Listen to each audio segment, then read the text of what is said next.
All right, it is kind of news day, and I say kind of because while it is the news, I don't think it's all the news that people are necessarily wanting.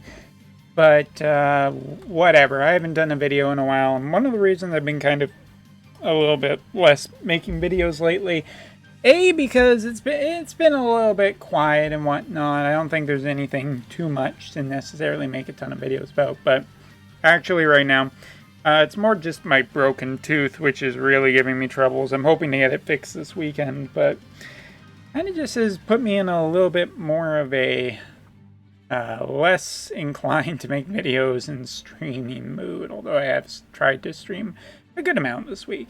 Anyway, let's talk about what we got. So, I think that initial impressions based on the global data mine have put some people's minds into being like, oh, there's obviously going to be more beach units. And hey, I even thought, beginning of August, why not? Let's just get some extra beach units in here at the same time. But it turns out that is not to be the case, as this week on the JP side, we are just seeing, at least as of the moment of this recording, Aranea.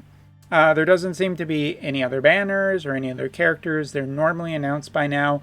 This one banner is starting on August 1st, and I do believe that the next banner will be the Final Fantasy 15 Summon Vision card, which should basically just be the robot. I don't think that there's anything else, so maybe we're looking at mid-August for Beach Elsie. That could be possible. August is still very much summer, so I don't think that would be beyond the realm of possibility, but let's just talk about it really quickly.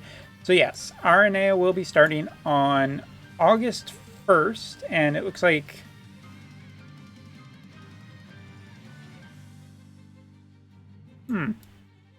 her banner, yeah, it will be available at midnight. I saw this and I was like, wait, what? And then yeah, never mind. So yeah, her banner will be starting on August 1st.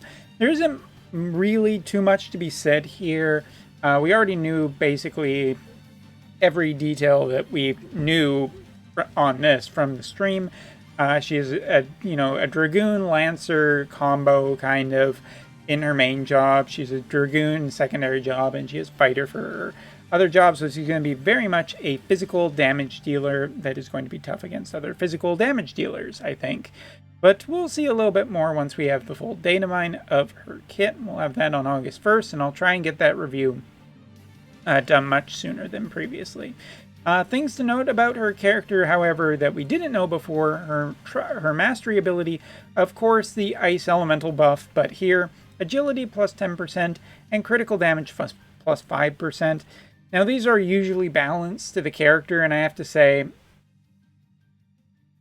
just looking at this, I'm not overly excited about the agility, because it really depends what her agility is to how much of a bonus she's going to get, and whether or not she's slow to begin with, or whether she's just, this isn't too exciting at the moment.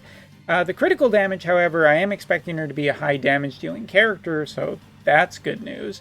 And that might be a little bit of a hint as to what her weapon is. Another thing to note really quickly is that this is not an event weapon, kind of like I thought it was going to be. I thought this was going to be our Trial of Judgment piece of equipment. Apparently not. So we might be getting, or we will be getting something different. But her spear is just an extra quest, and I'm wondering if it's going to be just a critical damage spear.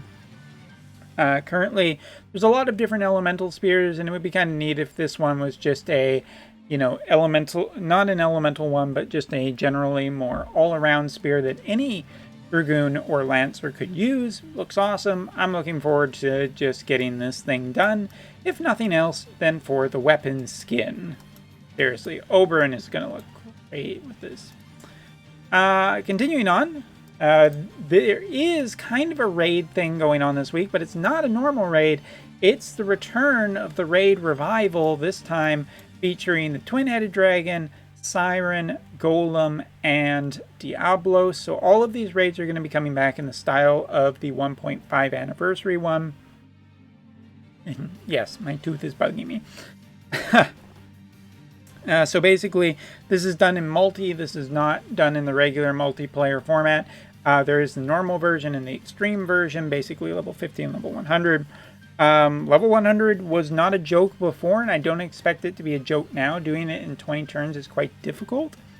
So you're going to have to really think about which character you're going to want to bring, going down the list of what they are weak to. I do believe Dark and Spears for the Twin-Headed Dragon, Lightning and Shooting for Siren, Wind Magic for Golem, and Light Slash for Diablo. So you can take a pick out of all of those. Which one's your favorite to beat them up? Just make sure that you can do it before the 20 turns is up. Alright.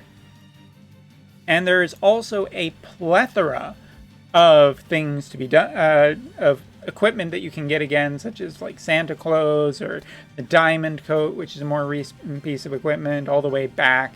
So there's just a big long list here, and I'm not going to list them all out. But there's a lot of old raid equipment that you are able to get again, like even the defensive brace, whatnot. Shiden is on there. Gotta be really careful how I say that. But yeah, all of those will be refarmable, and the extreme difficulty quests for the vision cards, such as Kraken, the Light Dragon, Chimera,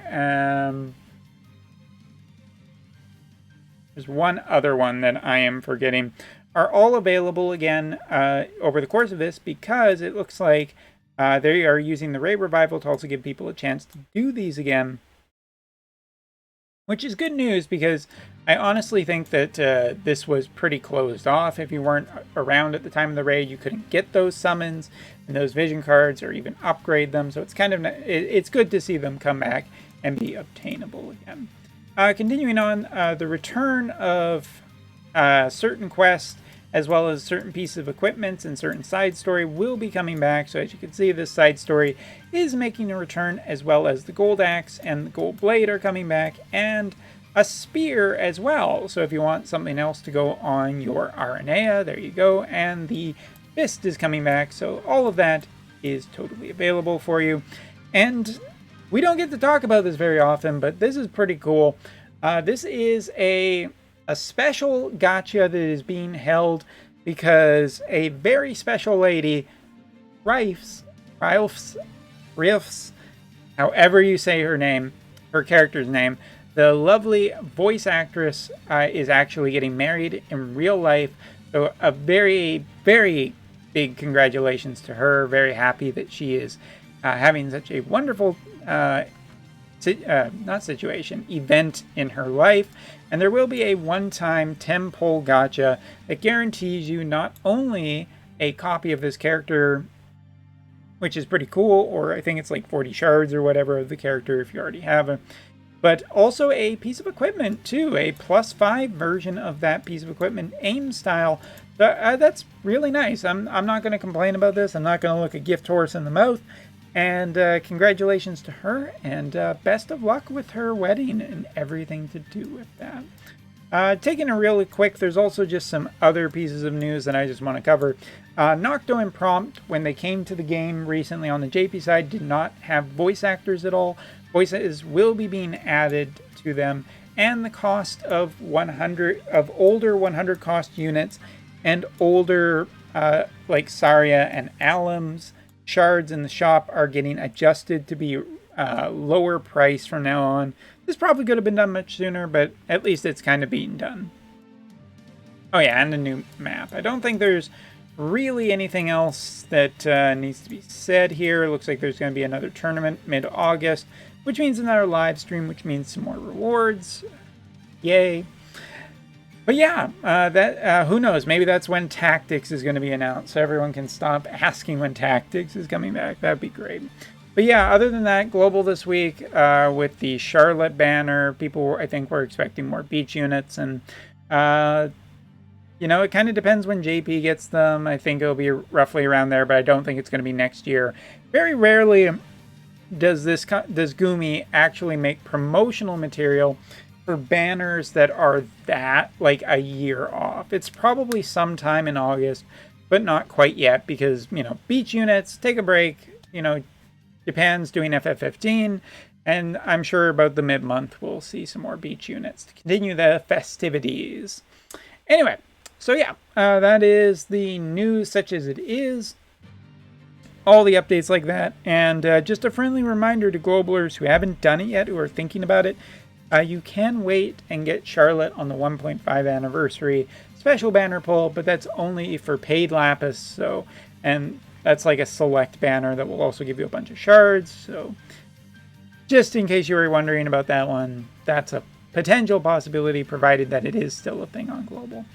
Anyway, that's all for now, and I'll leave you with one final message. I am thinking of doing an Intervisions episode this weekend, but it really depends how much my tooth is bothering me, and we'll go kind of from there. But anyway, thanks for watching. Hopefully the audio is better in this one. I've been tweaking my audio settings to hopefully be a little less frustrating for people. But yeah, thanks for watching. See you next time.